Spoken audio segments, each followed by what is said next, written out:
Thus began a series of heroic feats by Maniac Magee. At 20 paces, he hit a telephone pole with a stone 61 times in a row.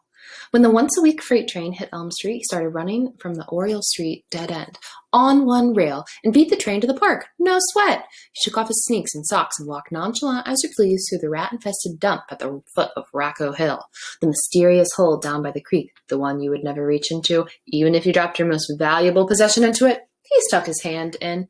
His arm in, all the way to the elbow, kept it there for the longest 60-second record, and pulled it out, dirty, but still full of fingers.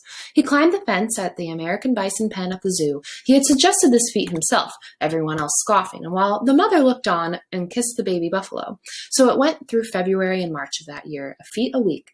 To much of the town hearing about these things, it was simply a case of the legend adding to itself, doing what legends do.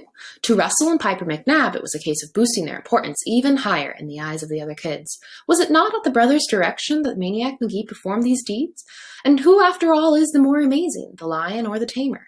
As for Maniac, he understood early on that he was being used for the greater glory of Piper and Russell. He also understood that without him, they would not be going to school every day. For the McNabbs, there was nothing free about public education. A tuition had to be paid every week. Maniac paid it. And besides, he loved to meet the challenges they cooked up for him. And then one day they gave him the most perilous challenge of all. They dared him to go into the East End.